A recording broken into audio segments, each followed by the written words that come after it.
सपा बसपा ये चाहती है कि सत्ता में या तो ये रहे या हम रहें, ये रहे या हम रहें। सपा की तो ये स्थिति है कि वो चाहते हैं हम रहें, मेरा सैकड़ी परिवार रहे। सपा का भगवानी मालिक मोदी जी के नेतृत्व में एनडीए की सरकार फिर से बनने जा रही है। इंडिया गठबंधन के ज्यादातर लोग ये सिर्फ अवसरवाद की राजनीति कर रहे हैं। चरित्र आप देखिए, बिहार में ये पप्पू यादव को एक सीट नहीं देना चाह रहे, उत्तर प्रदेश में अखिलेश चंद्रशेखर रावत को एक सीट नहीं देना चाह रहे, ये इनका चरित्र है। अरविंद केजरीवाल से बड़ा घाट और अरविंद केजरीवाल से बड़ा बनावटी आदमी भारत ही नहीं हो सकता, पूरी दुनिया में इसमें। भारत की राजनीति में अरविंद केजरीवाल से ज्यादा खलनायक कोई हो ही नहीं। कंपेयर करेंगे तो मोदी से अरविंद केजरीवाल से लाख गुना अच्छे हैं और अरविंद केजरीवाल मोदी से 1 लाख गुना भ्रष्ट और निकृष्ट।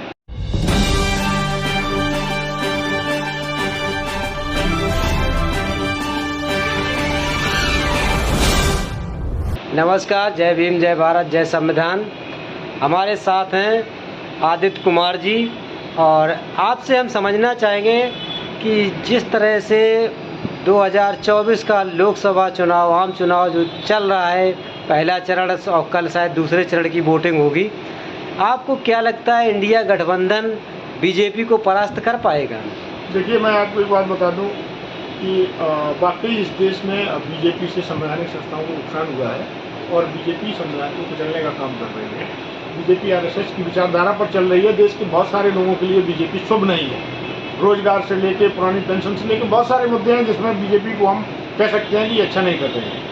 लेकिन जब मैंने राहुल गांधी की यात्राओं को देखा और जब वो दक्षिण से जाते हैं उत्तर तक, फिर जाते हैं पूर्व से पश्चिम तक, तो जब इन यात्राओं को देखा, वाकई राहुल गांधी एक ऐसे गंभीर दिखे जो मुझे ये दिखा कि हाँ, इस व्यक्ति में राजनीतिक क्षमता है, राजनीति को बदलने की क्षमता है, मोदी जी से लड़ने की क्षमता है। और चूंकि उनके ऊपर गांधी परिवार का ठप्पा लगा हुआ है, उनके जवाहरलाल नेहरू, इंदिरा गांधी और तमाम लोग सत्ता में रहे हैं, तो उनको एक तरह से राजघराने का उनकी इस तरह से छवि गढ़ दी जाती है। लेकिन वाकई ये है कि राहुल गांधी आज जो संघर्ष कर रहे हैं वो महात्मा गांधी जी की लय पर और उसी सिद्धांत पर कर रहे हैं। निश्चित रूप से उनका जनाधार लोगों में बढ़ेगा और उनको लोग समझते हैं, निश्चित ही होगा। लेकिन दूसरी तरफ हम जाएं, इंडिया और एनडीए की जो बात है, पहली बात तो मुझे ऐसा लग रहा है कि मोदी जी के नेतृत्व में एनडीए गठबंधन फिर से सरकार बनाने जा रहा है। और जैसा कि कुछ जगह उनका नुकसान हो रहा है, दिल्ली में नुकसान होगा, बिहार में नुकसान होगा, राजस्थान में हो सकता है, मध्य प्रदेश में हो सकता है, उत्तर प्रदेश में तो नहीं होगा, क्योंकि उत्तर प्रदेश में इन्होंने ऐसी राजनीतिक भूमि बना दी है सपा और बसपा ने मिलकर, जिसमें भाजपा अपनी फसल आसानी से उगा सकती है और ये दोनों मिलकर उनको नहीं लगा। तो सपा बसपा चाहती है कि बीजेपी, सपा बसपा चाहती नहीं है। सपा बसपा ये चाहती है कि सत्ता में या तो ये रहे या हम रहें, ये रहे या हम रहें, तीसरा एंट्री न कर पाए। एंट्री न करो। सपा की तो ये स्थिति है कि वो चाहते हैं हम रहें, मेरा सैकड़ी परिवार रहे। ठीक है, तो लोग ये सब जानते हैं। ठीक, और उनसे कहीं निकलेगा तो यादवों को, यादवों से कहीं निकलेगा तो ये इतनी एकदम घटिया पॉलिटिक्स है। जब अखिलेश अकेले थे, शिवपाल सिंह साथ में नहीं थे, तब उनकी राजनीति कुछ अच्छी थी। अब वो पुराने पैटर्न पर आ गए हैं। सपा का भगवानी मालिक है, ये पार्टी खत्म होगी, बात चल रही है उसकी सरकार बनने की। तो मोदी जी के नेतृत्व में एनडीए की सरकार फिर से बनने जा रही है और अगर कहीं भी उनकी सीटें थोड़ी बहुत कम रही तो इसी इंडिया गठबंधन से रातों रात चुपचाप लोग जाके और एनडीए में मोदी जी के चरण पकड़ के शामिल हो जाएंगे, उसमें कैबिनेट मंत्रालय ले लेंगे। ये इंडिया गठबंधन के ज्यादातर लोग ये सिर्फ अवसरवाद की राजनीति कर रहे हैं। ये इनके चरित्र आप देखिए, बिहार में ये पप्पू यादव को एक सीट नहीं देना चाह रहे, उत्तर प्रदेश में अखिलेश चंद्रशेखर रावत को एक सीट नहीं देना चाह रहे, ये इनका चरित्र है। ये चाहते ही नहीं कोई हो। जब आदमी सत्ता में आना चाहता है, बिहार ही उत्तर प्रदेश से ज्यादातर बोला जा रहा है कि बिहार और उत्तर प्रदेश ही बीजेपी का सुपड़ा साफ करेगी। देखिए, बिहार की कंडीशन दूसरी है। बिहार की स्थिति है कि बिहार में अकेले तेजस्वी यादव की वजह से बीजेपी कमजोर नहीं हुई है। जो नीतीश कुमार का नेगेटिव फिगर उभर के सामने आया है, उससे लोग दुखी हो गए। नीतीश का वोट इंडिया गठबंधन के लिए जा सकता है, उससे बिहार में निश्चित रूप से बीजेपी कमजोर होगी। लेकिन उत्तर प्रदेश में बीजेपी पिछली बार की तुलना में इस बार ज़्यादा सीटें और लेके आएगी। इनको सपा को, बसपा को कुछ मिलना नहीं है। सपा को 5 मिलेगी, 1-2 सीटें बढ़ सकती हैं। मायावती जी की जो 10 थी उनमें सब हो सकता है वो उनको 0 मिले, 0। तो इसलिए मैं बता रहा हूँ कि उत्तर प्रदेश में इनको कोई खतरा नहीं। हाँ, दिल्ली में उनकी सीटें, क्योंकि कांग्रेस और आम आदमी पार्टी मिलकर लड़ रही है, दिल्ली में सीटें उनकी, बिहार बीजेपी कुछ कम हो सकती है। फिर भी ओवरऑल हम ये मानें कि अगर उनकी सीटें, एनडीए गठबंधन सीटें कम होती भी हैं, इसी इंडिया गठबंधन के लोग आपस में चर्चा भी नहीं करेंगे, रातों रात अपनी सेटिंग बढ़ा के और एनडीए गठबंधन में जाके सरकार बना लेंगे। इंडिया गठबंधन में जो चेहरा थे जिन्होंने भूमिका रची थी बिहार के मुख्यमंत्री नीतीश कुमार जी, आजकल वो नज़र नहीं आ रहे, बीजेपी के मंचों पर नज़र नहीं आ रहे कहीं भी। देखिए, नीतीश कुमार की स्थिति बहुत बुरी है। नीतीश कुमार ने एक तो अपना पूरा पॉलिटिकल जो भी उनकी वैल्यू थी, जो भी उनका वजन था, वो सब खत्म कर लिया है। उसके हमारी समझ से दो कारण है। एक तो पहले इन्होंने इधर जाना उधर जाना, ये भी एक कारण है। दूसरा उम्र का असर है। और तीसरी एक जो सबसे इम्पोर्टेंट बात है जिस पर लोगों का ध्यान नहीं जाता है कि वहाँ की एक विधायिका थी, कोई शायद बीजेपी की थी या किसी की, उन्होंने बताया था कि ये बहुत चिलम की थी। तो मैं इसको प्रमाणिकता के तौर पर तो नहीं कह सकता हूँ, लेकिन ये एक असर हो सकता है, क्योंकि उनका आपने देखा होगा चेहरे का जो भाव भंगिमा है, लग रहा है कि कुछ उस तरह का वो नशा करते हैं। अब उनकी स्थिति है, मैंने उनको देखा कि एक दिन बीजेपी के मंच पे मोदी जी के वो पैर छू रहे थे, ये स्थिति है।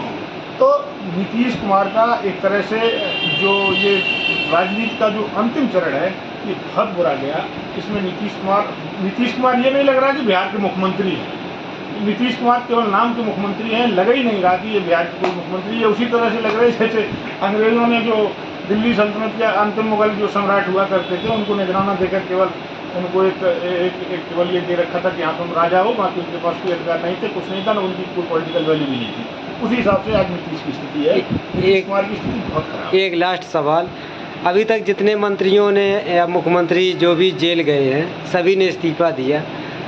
आजकल दिल्ली के जो मुख्यमंत्री हैं जेल में रह के सरकार चला रहे हैं, इसको आप किस तरीके से देखते हैं? देखिए, इस्तीफा देना ये एक नैतिक आदमी की नैतिकता होती है कि हाँ, मेरे ऊपर कोई चार्जेस लगे, मैं इस्तीफा दूंगा, इसके बाद मैं उनसे लड़ूंगा, जब वो मैं उनसे बरी हो जाऊंगा, इसके बाद फिर अपना पद ग्रहण करूँगा।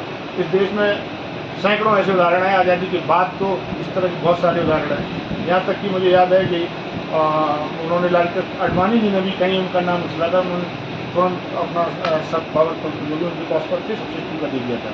ये एक राजनीति में नैतिकता होती है। अब नैतिकता की उम्मीद आप अरविंद केजरीवाल से करेंगे तो ये मेरी समझ से बिल्कुल नहीं होता है। अरविंद केजरीवाल का नैतिकता से दूर दूर तक कोई संबंध नहीं है। वो जितने भी राजनीति में अनीत हो सकती है, जितना भी अन्याय हो सकता है, जितना भी घटिया काम हो सकते हैं, जितनी गिरी से गिरी राजनीति हो सकती है, वो अरविंद केजरीवाल करते हैं। उसका प्लस पॉइंट सिर्फ इतना है क्योंकि इस देश की बहुत सारी जनता अपने रोज़मर्रा के कामों में लगी रहती है, वो राजनीति के विषयों में इतना गहरा नहीं सोचती है। और वो जैसे ही आता पब्लिक के सामने एकदम भोली सूरत लेके कि मैं तो आपका बड़ा बेटा हूँ, आप लोग कैसे हो, मैंने आपके बच्चों के लिए शिक्षा का इंतजाम कर दिया, लोग उसमें भ्रमित हो जाते हैं। अन्ना आंदोलन के इस देश के करोड़ों लोग उसी भोली सूरत पर भ्रमित हुए। जब उन्होंने करीब से देखा तो आज एक कार्यकर्ता जो अन्ना आंदोलन है वो ये बता सकता है कि राजनीति में अरविंद केजरीवाल से बड़ा घाट और अरविंद केजरीवाल से बड़ा बनावटी आदमी भारत ही नहीं हो सकता, पूरी दुनिया में इसमें कोई था।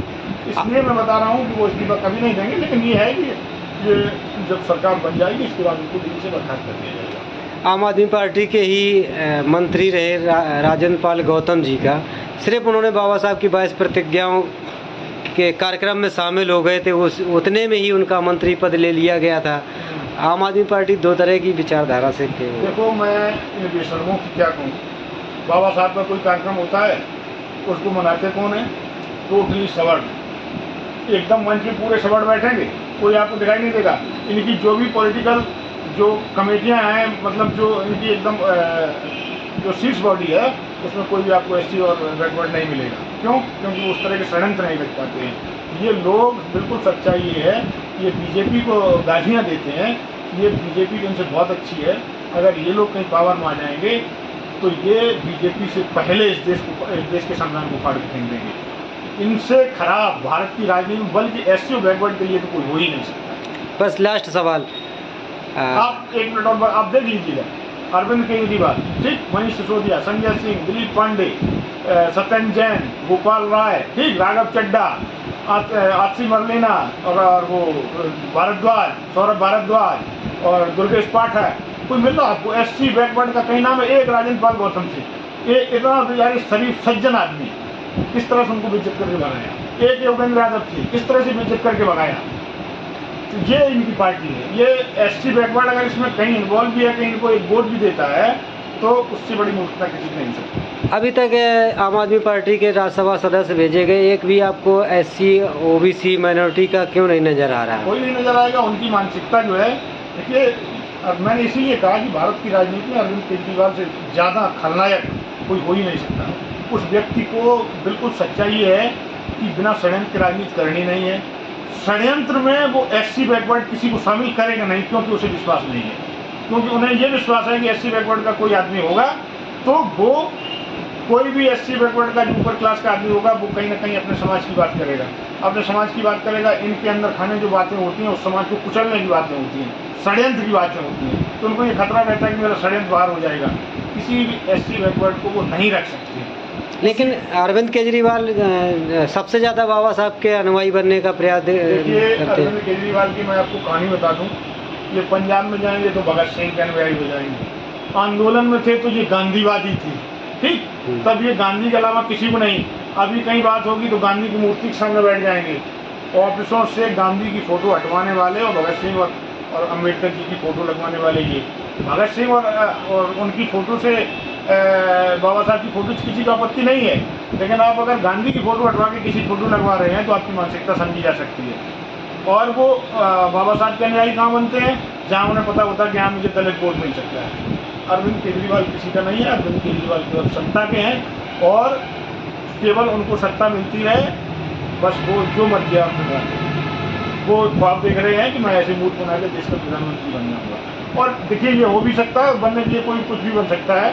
जब इस देश में भ्रमित करके ही सत्ता ली जाती है तो उन्होंने यही फॉर्मूला निकाला, हम भी भ्रमित करके लेंगे। कोई ये न कहे कि अरविंद केजरीवाल 1% की सकारात्मक राजनीति करें। वैसे एक सवाल और याद आ गया, अगर प्रधानमंत्री का उनको मौका मिलता है तो बीजेपी के जो प्रधानमंत्री श्री नरेंद्र मोदी जी हैं, वो बेहतर नज़र आएंगे या अरविंद केजरीवाल?